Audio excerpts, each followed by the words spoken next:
नमस्कार, संसद टीवी में आपका स्वागत है। मैं हूं प्रतिबिंब शर्मा और आप देख रहे हैं टॉप न्यूज। टॉप न्यूज में दिखाएंगे आपको देश दुनिया की तमाम बड़ी खबरें, आर्थिक जगत और खेल जगत के समाचार। शुरुआत करते हैं हेडलाइंस के साथ। दिल्ली युवती की मौत मामले में केंद्रीय गृह मंत्रालय हुआ सख्त। गृह मंत्री अमित शाह ने दिल्ली पुलिस से मांगी मामले की विस्तृत रिपोर्ट। कानून निर्माताओं की बोलने और अभिव्यक्ति की आजादी पर सुप्रीम कोर्ट आज सुनाएगा फैसला। याचिकाकर्ता ने मंत्रियों, सांसदों, विधायकों और उच्च सरकारी पदों पर आसीन व्यक्तियों के बोलने की आजादी के मौलिक अधिकार पर अधिक प्रतिबंध लगाने की करी थी मांग। एकीकृत भुगतान प्रणाली यूपीआई के जरिए दिसंबर में रिकॉर्ड 12.82 लाख करोड़ रुपए मूल्य का हुआ भुगतान। कोयले का उत्पादन बढ़ने से ऊर्जा क्षेत्र हुआ मजबूत। आज होगा महान फुटबॉल खिलाड़ी पेले का अंतिम संस्कार। 29 दिसंबर को कैंसर के चलते हुआ था निधन। ब्राजील को 3 फुटबॉल विश्व कप जिताने में निभाई थी महत्वपूर्ण भूमिका। आज से भारत और श्रीलंका के बीच T20 सीरीज होगी शुरू। मुंबई के वानखेड़े में होगा पहला मुकाबला। रोहित की जगह हार्दिक पांड्या संभाल रहे हैं भारतीय टीम की कप्तान। कोहली भी नहीं है टीम में। और अब खबरें विस्तार से।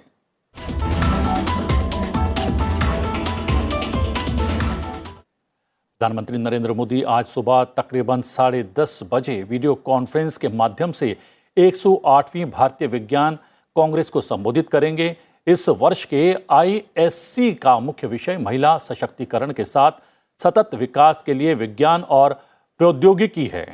इस आयोजन के दौरान सतत विकास, महिला सशक्तिकरण और इसे प्राप्त करने में विज्ञान और प्रौद्योगिकी की भूमिका के मुद्दों पर चर्चा की जाएगी।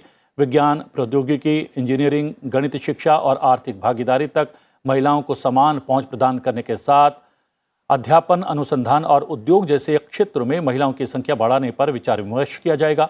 विज्ञान और प्रौद्योगिकी के क्षेत्र में महिलाओं के योगदान को दर्शाने के लिए एक विशेष कार्यक्रम का आयोजन भी किया जाएगा, जिसमें प्रख्यात महिला वैज्ञानिकों के व्याख्यान किए जाएंगे। देश भर में कॉलेजेस और विश्वविद्यालय में प्रधानमंत्री संग्रहालय की सामग्री के बारे में प्रतियोगिता का आयोजन करने और इसे युवाओं के बीच लोकप्रिय बनाने की जरूरत पर प्रधानमंत्री ने जोर दिया। प्रधानमंत्री ने NMML सोसाइटी की वार्षिक आम बैठक की अध्यक्षता करते हुए अध्यक्ष के रूप में यह बात कही।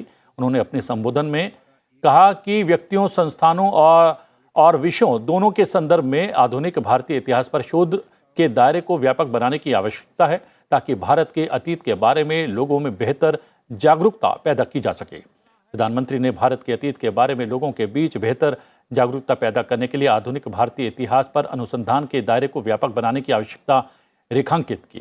प्रधानमंत्री ने देश भर के कॉलेजेस और विश्वविद्यालय में प्रधानमंत्री संग्रहालय की विषय वस्तु के बारे में प्रतियोगिताओं का आयोजन करके इसे युवाओं के बीच लोकप्रिय बनाने की आवश्यकता पर भी जोर दिया। स्वामी दयानंद सरस्वती की आगामी 200वीं जयंती के अवसर पर प्रधानमंत्री ने शैक्षणिक और सांस्कृतिक संस्थानों से उनके योगदान के बारे में शोध करने का आह्वान किया। राष्ट्रपति द्रौपदी मुर्मू 2 दिवसीय राजस्थान दौरे पर रहने वाली हैं। वो आज राजस्थान के राजभवन में नवनिर्मित संविधान पार्क का लोकार्पण करेंगी। इसके साथ ही राष्ट्रपति का राजभवन में कथौड़ी और सहरिया आदिवासी समूह के साथ संवादन का भी एक महत्वपूर्ण कार्यक्रम है। राष्ट्रपति राजभवन जयपुर में राजस्थान के विशेष रूप से कमजोर जनजातीय समुदायों के सदस्यों से मुलाकात करेंगी। साथ ही राजस्थान में सौर ऊर्जा के लिए पारेषण प्रणाली का वर्चुअल रूप से उद्घाटन करेंगी और जयपुर स्थित राजभवन में 1000 मेगावाट बीकानेर सौर ऊर्जा परियोजना की आधारशिला भी रखेंगी। राष्ट्रपति मुर्मू आज ब्रह्म Kumaris silence retreat centre Secunderabad, Telangana का भी वर्चुअली उद्घाटन करेंगी और मध्य प्रदेश के इंदौर में ब्रह्म कुमारियों के ऑडिटोरियम और स्पिरिचुअल आर्ट गैलरी की आधारशिला रखेंगी। राष्ट्रपति मुर्मू ब्रह्म कुमारी द्वारा आयोजित rising India through spiritual environment पर एक राष्ट्रीय अभियान के शुभारंभ कार्यक्रम की शोभा बढ़ाएंगी। उच्चतम न्यायालय की संविधान पीठ आज कानून निर्माताओं की बोलने एवं अभिव्यक्ति की आजादी पर फैसला सुनाने वाली है। सुप्रीम कोर्ट की 5 न्यायाधीशों की संविधान पीठ मंत्रियों, सांसदों, विधायकों और उच्च सरकारी पदों पर आसीन व्यक्तियों के बोलने की आज़ादी के मौलिक अधिकार पर अधिक प्रतिबंध लगाने की मांग करने वाली याचिकाओं पर फैसला सुनाएगी। जस्टिस एस अब्दुल नज़ीर की अध्यक्षता वाली सुप्रीम कोर्ट की 5 न्यायाधीशों की संविधान पीठ है, जिसमें justice BR Gavai, AS Bopanna, B Rama Subramaniam और BV नागरत्ना शामिल हैं। नए साल के जश्न वाली रात दिल्ली के कंझावला में हुई घटना को लेकर केंद्रीय गृह मंत्री भी हरकत में आ गया है। गृह मंत्री अमित शाह ने दिल्ली पुलिस को इस मामले में जल्द से जल्द विस्तृत रिपोर्ट सौंपने का निर्देश दिया है। इससे पहले मामले में गिरफ्तार 5 आरोपियों को अदालत ने 3 दिन के लिए पुलिस हिरासत में भेज दिया। राष्ट्रीय महिला आयोग पीड़िता के शव का पोस्टमार्टम कराने की मांग कर रहा है, जिससे ये पता चल सके कि उसका यौन उत्पीड़न हुआ था कि नहीं। पुलिस का कहना है कि पीड़िता के पोस्टमार्टम के लिए मेडिकल बोर्ड गठित किया गया है। पोस्टमार्टम रिपोर्ट के आधार पर मामले में गिरफ्तार 5 आरोपियों के खिलाफ नई धाराएं जोड़ी जा सकती हैं। पुलिस ये सुनिश्चित करने के लिए सभी सबूत इकट्ठा करेगी कि दोषियों को सख्त से सख्त कैसे सजा मिल सके। पुलिस के मुताबिक दिल्ली के सुल्तानपुरी इलाके में रविवार को एक कार ने स्कूटी सवार महिला को टक्कर मार दी थी और युवती का पैर कार के एक पहिए में फंस गया था, जिससे वो वाहन के साथ कई किलोमीटर तक घिसटती चली गई। दिल्ली महिला आयोग ने इस घटना के संबंध में पुलिस को नोटिस भेजा है। जो 5 एक्यूज्ड हैं, इनकी 3 दिन की पुलिस कस्टडी मिली है, जो फर्दर इन्वेस्टिगेशन करेंगे।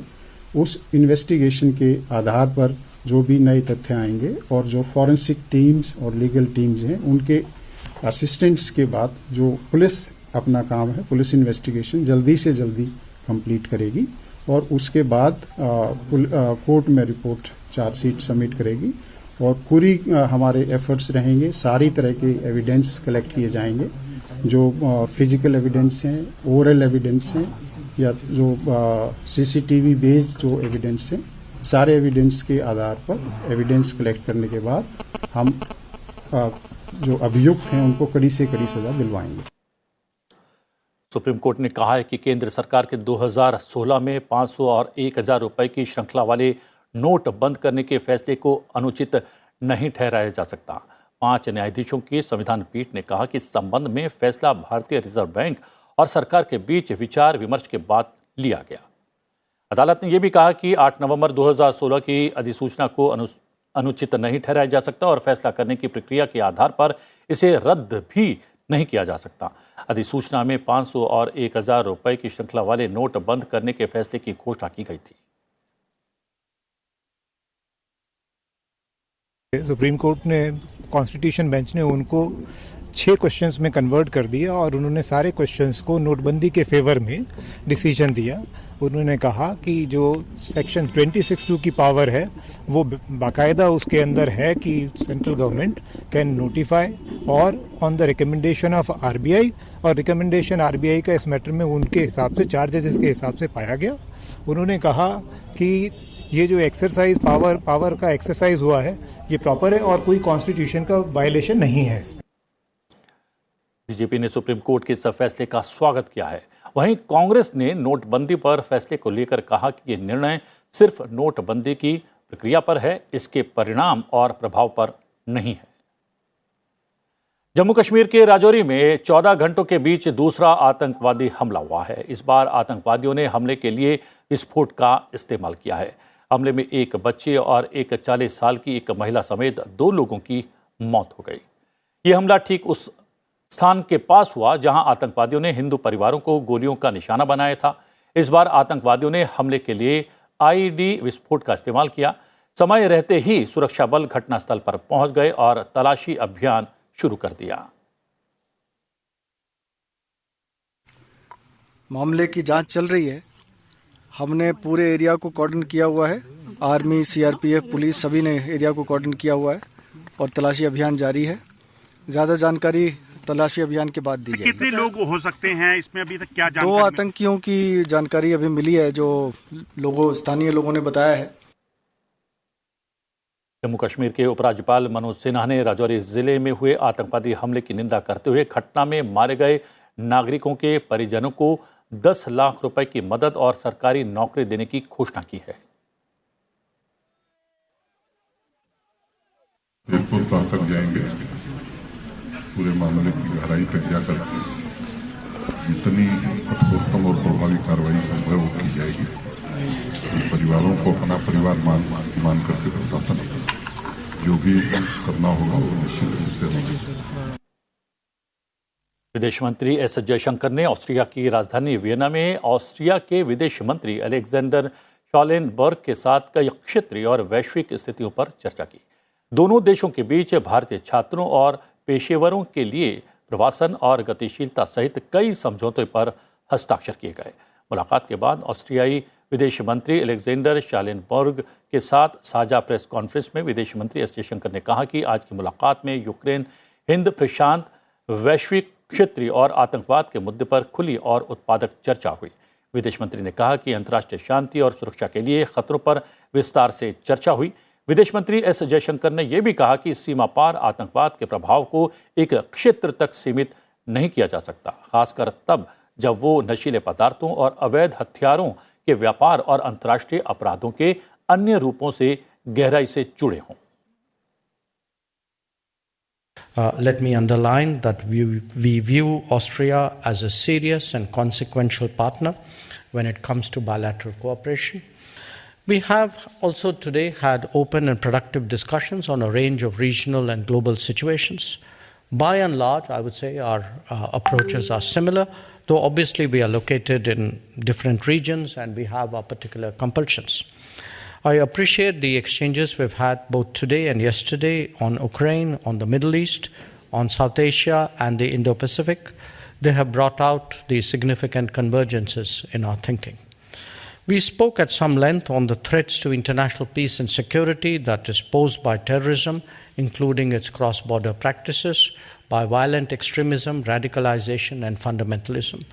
Their effects cannot be contained within a region, especially so when they are deeply connected to narcotics and illegal weapons trade and other forms of international crime. Since the epicenter is located so close to India, naturally our experiences and insights are useful to others.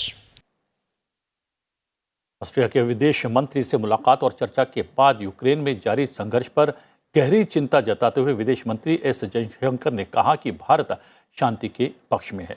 विदेश मंत्री S Jaishankar ने रूस Ukraine युद्ध पर भारत की स्थिति को स्पष्ट करते हुए कहा कि युद्ध की शुरुआत से ही दिल्ली की कोशिश यही रही है कि मॉस्को और कीव संवाद और कूटनीति की मेज पर लौटें, क्योंकि मतभेदों को हिंसा से नहीं सुलझाया जा सकता। There is a lot, and you people know it much better because many of you have professional insights into this society. That what is it? How do we really leverage this relationship to take India forward? It's not only this relationship, but I think there is a lot that Austria has deservedly a very, very good reputation, and we certainly want to use that for our mutual benefit. लेते हैं एक छोटा सा break के बाद बहुत जल्द वापस लौटेंगे। बने रहिए हमारे साथ।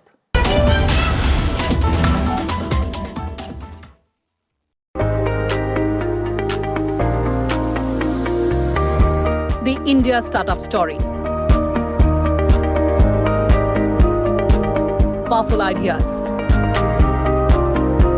Dynamic solutions. Innovation, enterprise. Its success and challenges. Packed in a brand new show, The Journey of Startups, only on Sunset TV.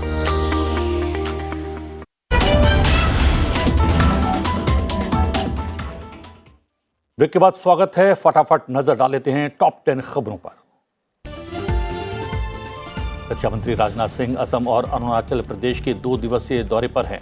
वो आज अरुणाचल प्रदेश में सियांग जिले से भारत चीन सीमा के पास 2 पुलों सहित 7 सीमावर्ती राज्यों में सीमा सड़क संगठन द्वारा निर्मित कई बुनियादी ढांचा परियोजनाओं के उद्घाटन समारोह में हिस्सा लेंगे। बीआरओ के अनुसार इस दौरान रक्षा मंत्री देश भर के कुल 22 सीमावर्ती पुलों का उद्घाटन करेंगे। उल्लेखनीय है कि तवांग में चीन से हुई झड़प के बाद पहली बार रक्षा मंत्री अरुणाचल प्रदेश के दौरे पर हैं। उपराष्ट्रपति जगदीप धनखड़ ने सोमवार को अपने सचिवालय के कर्मचारियों से मुलाकात की और नव वर्ष की शुभकामनाएं दी। इस अवसर पर कर्मचारियों को मिष्ठान भी वितरित किए गए। उपराष्ट्रपति ने कर्मचारियों के उज्जवल भविष्य की कामना करते हुए उन्हें राष्ट्र निर्माण में योगदान के लिए भी प्रेरित किया।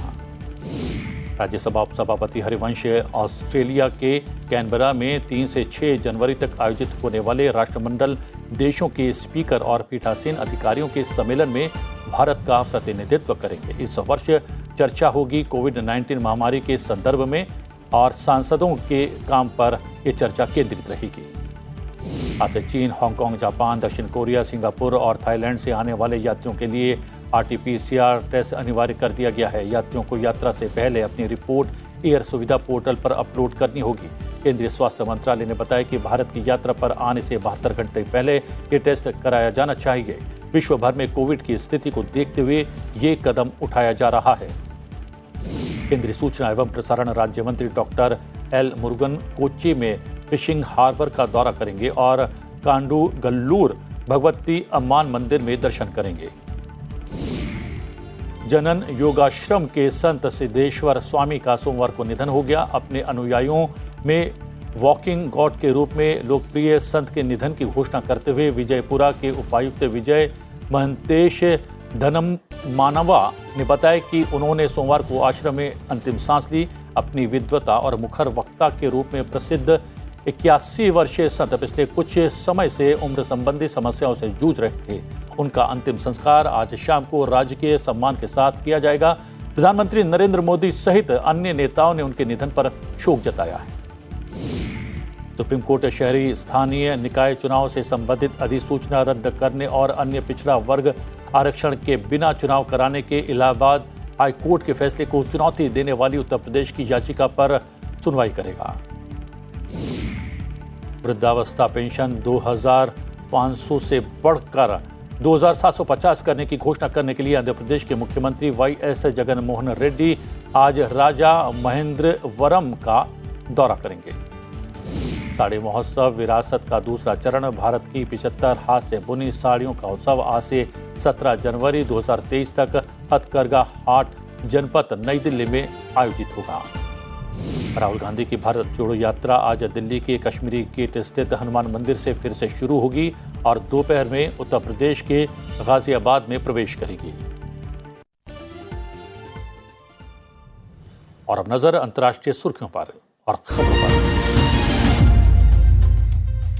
यूक्रेन के कई इलाकों को निशाना बनाने के लिए रूस ने कई ड्रोन भेजे हैं। यूक्रेनी अधिकारियों ने दावा किया है कि कई हमलावर ड्रोन को मार भी गिराया गया है।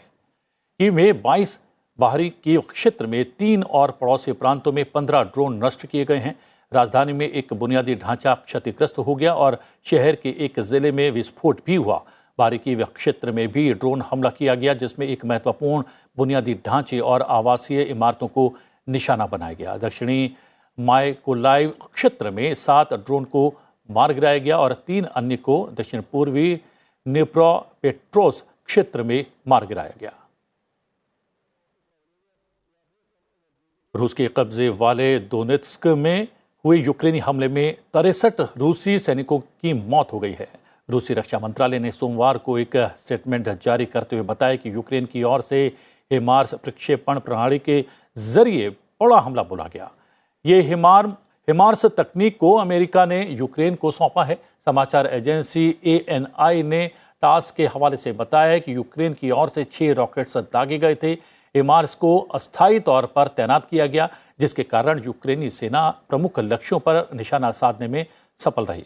रूस की सेना की ओर से बताया गया कि 4 मिसाइल जिनमें हाई एक्सप्लोजिव थे उसके कारण भारी नुकसान हुआ है। वहीं यूक्रेन का दावा है कि उन्होंने 63 नहीं 400 रूसी सैनिकों को मार गिराया है।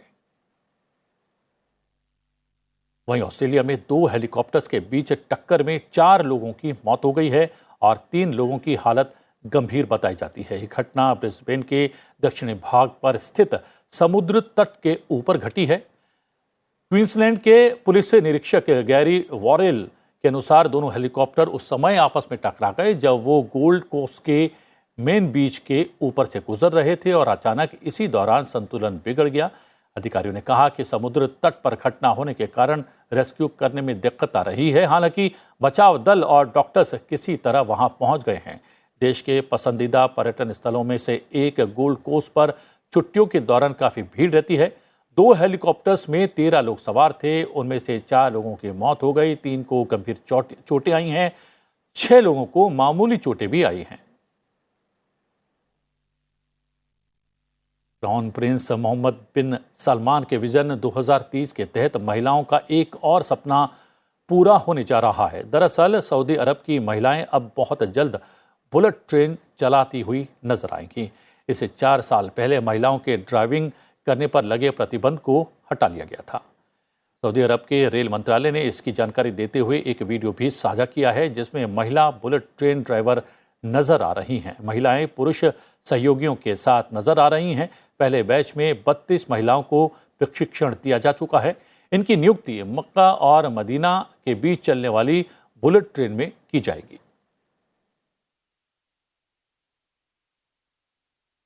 अंतर्राष्ट्रीय खबरों के बाद नजर डालते हैं आर्थिक जगत की बड़ी खबरों पर।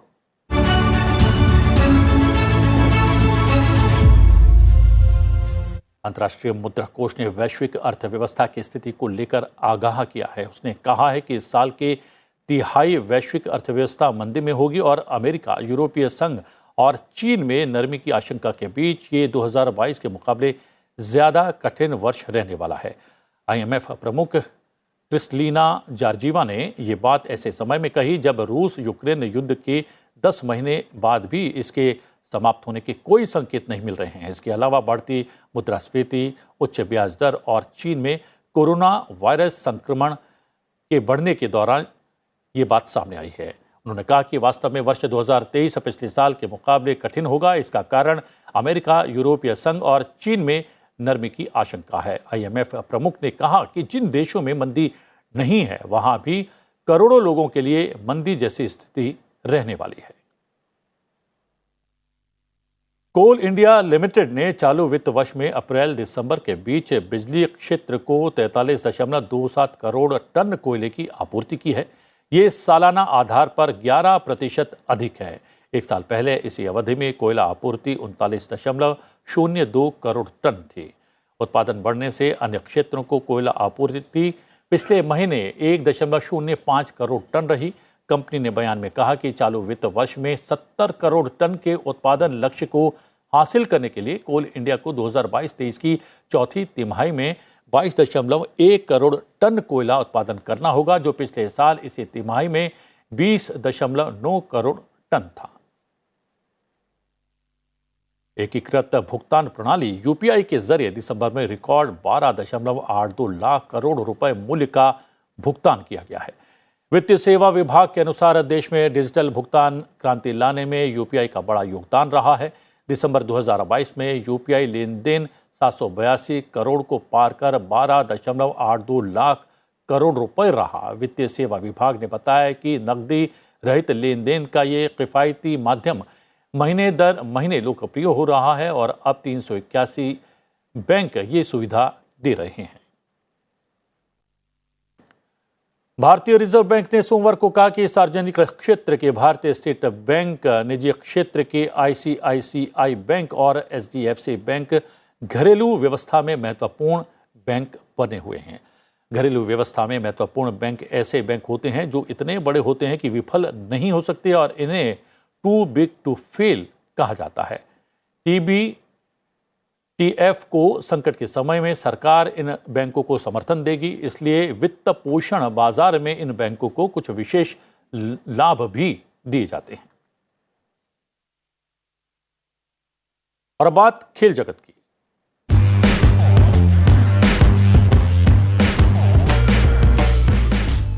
भारत और श्रीलंका के बीच 3 मैचों की T20 सीरीज आज से शुरू हो रही है।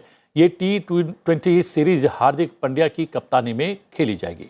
सीरीज का पहला मुकाबला आज मुंबई के ऐतिहासिक वानखेड़े मैदान में भारतीय समय के अनुसार शाम 7 बजे खेला जाएगा।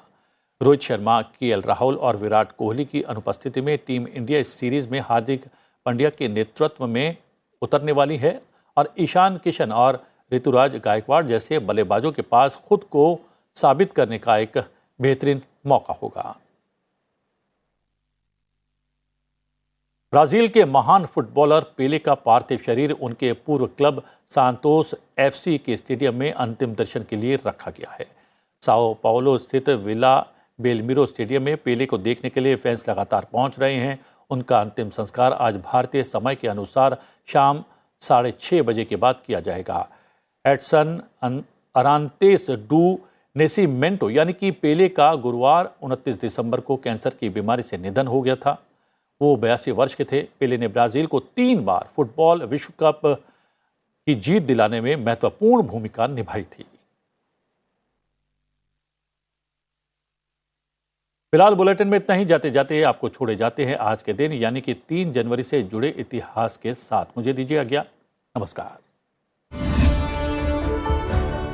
3 जनवरी साल 1831 को महाराष्ट्र के सतारा जिले में सावित्रीबाई फुले का जन्म हुआ। फुले भारत की पहली महिला शिक्षिका रहीं। सावित्रीबाई फुले शिक्षक होने के साथ भारत के नारी मुक्ति आंदोलन की पहली नेता, समाज सुधारक और मराठी कवयित्री भी रहीं। बालिकाओं को शिक्षित करने के लिए उन्हें समाज का कड़ा विरोध झेलना पड़ा, जिस कारण स्कूल जाने पर समाज ने सावित्रीबाई को पत्थर भी मारे। समाज में महिलाओं को हक दिलाना सावित्रीबाई फुले का सबसे बड़ा लक्ष्य रहा। 3 जनवरी साल 1730 को रानी वेलु नच्चियार का जन्म तमिलनाडु के रामनाथपुरम में हुआ। वह भारत में अंग्रेजी औपनिवेशिक शक्ति के खिलाफ लड़ने वाली पहली वीरांगना थीं। उन्होंने ब्रिटिश शासन का सक्रिय रूप से विरोध किया। रानी वेलु वीर मंगई के नाम से प्रसिद्ध रहीं। वीर मंगई का अर्थ होता है वीर महिला। उन्होंने पहला मानव बम बनाने के साथ साथ दक्षिण में 1700 के अंत तक प्रशिक्षित महिला सैनिकों की पहली सेना की स्थापना की। 3 जनवरी साल 2002 को भारतीय रॉकेट वैज्ञानिक प्रोफेसर सतीश धवन का निधन हुआ। उन्होंने साल 1972 में भारतीय अंतरिक्ष अनुसंधान संगठन इसरो के अध्यक्ष के रूप में भारतीय अंतरिक्ष कार्यक्रम के जनक विक्रम साराभाई का स्थान ग्रहण किया। उन्हें भारत में प्रायोगिक तरल गतिकी अनुसंधान के जनक और विक्षोभ व परिसीमा परतों के क्षेत्र के प्रख्यात शोधकर्ताओं में से एक माना जाता है। उनकी मृत्यु के बाद आंध्र प्रदेश के श्रीहरिकोटा में स्थित भारतीय उपग्रह प्रमोचन केंद्र का नाम सतीश धवन अंतरिक्ष केंद्र के रूप में पुनर्नामकरण किया गया।